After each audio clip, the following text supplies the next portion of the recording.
Tensions are rising in South Asia, with India and Pakistan taking strong military postures against each other after the deadly terrorist attack in Jammu and Kashmir.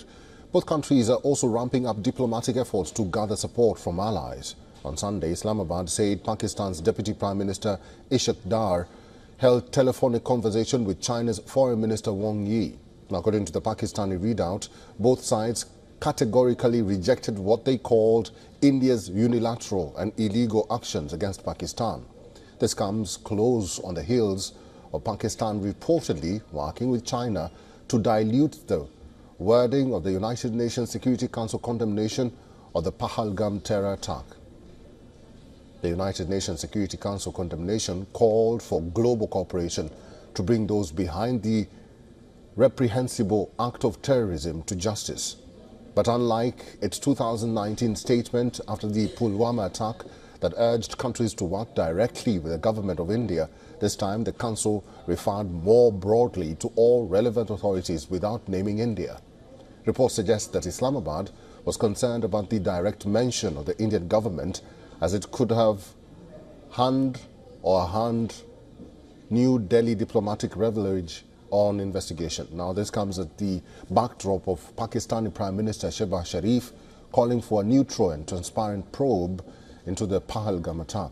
Although China did condemn the Jammu Kashmir attack and vowed to oppose terrorism, it refrained from commenting on India's claims of cross-border terrorism emanating from Pakistan. Pakistan and China share deep defense ties. Between 2019 and 2023, Pakistan accounted for 80% of Chinese defense exports. This week, Beijing supplied Islamabad with PL-15 long-range air-to-air missiles. China and India also share a disputed border that witnesses skirmishes every now and then. China has historically avoided direct involvement in any India and Pakistan dispute. But the close ties between Islamabad and Beijing is raising questions as to what role will China play in an active India-Pakistan conflict. Retired Major General Dhruv Katoch is the director of India Foundation and also a defense expert. General Katoch is joining us live from New Delhi. General, thank you very much for making time for us and welcome. Where does India stand in demonstrating its military deterrence? Thank you, Eric.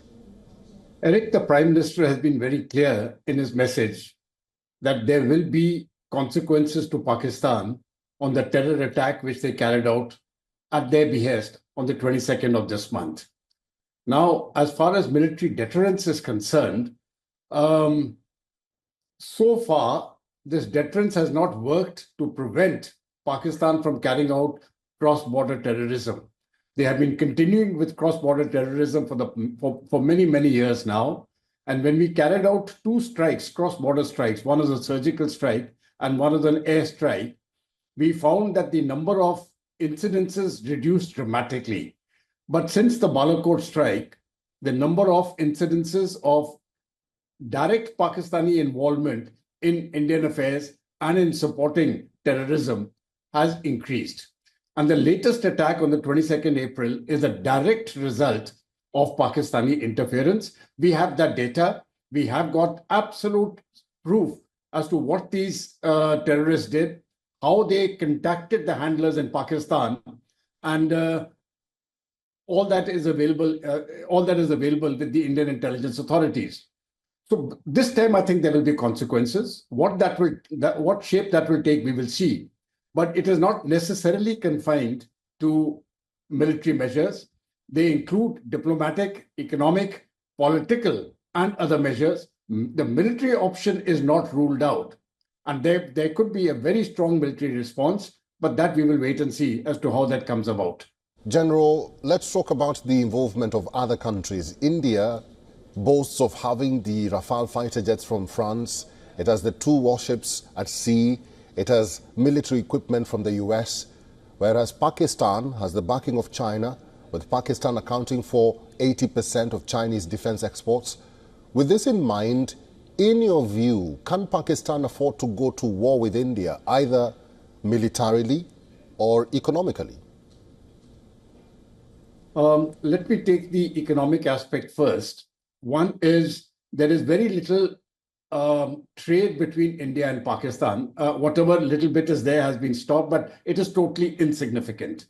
And unfortunately, the loser in this is Pakistan only, because the goods in Pakistan, the prices can drop dramatically should they carry out this trade. But that has been a unilateral decision of Pakistan for many years now, that they don't permit Indian goods to move to come either to Pakistan or to move through Pakistan to Afghanistan and onto the Central Asian republics. That is their decision. It's their sovereign decision and their right, and I've got no quarrels with it. It doesn't really affect India to that extent. We've got other routes to deal with.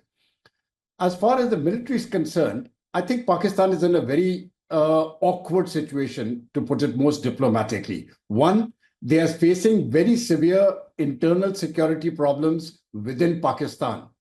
A very large part of the Pakistan military is deployed in Balochistan to quell the freedom movement which is starting there, which is ongoing there.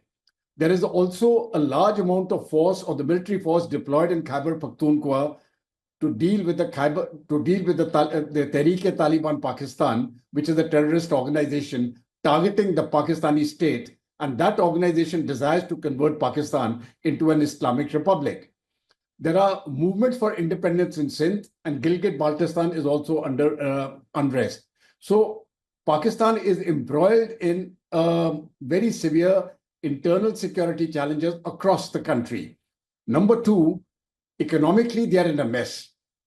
But the most important thing about Pakistan, which I would like your readers to know, is while these two problems are not insurmountable, the third one, political instability, is of deep concern. The most popular leader in Pakistan today is Imran Khan, and he has been sidelined and kept in jail. Now, because of that political instability, there is great upheaval within Pakistan, and they are not able to address any other issue. In this scenario, for the Pakistan military to undertake to go to war with India, I think it will be a very foolish thing. The Indians, I don't think from the Indian side there is any attempt to go to war. There will be consequences for what Pakistan has done, but in my view, it will be short of war. How Pakistan reacts, it is up to them. Like they have already stated that as India has abrogated the Indus Water Treaty, Pakistan has stated it is an act of war. If they feel that way, they may do what they please. We have taken a sovereign decision. What Pakistan does is their business, but should they escalate the matters, I think the ball is in their court, and they will suffer even worse consequences than what they're likely to suffer now. Right. We'll have to leave it there. I've been talking to retired Major General Dhruv Katoch. General, we'll have to leave it there. Thank you for talking to us today.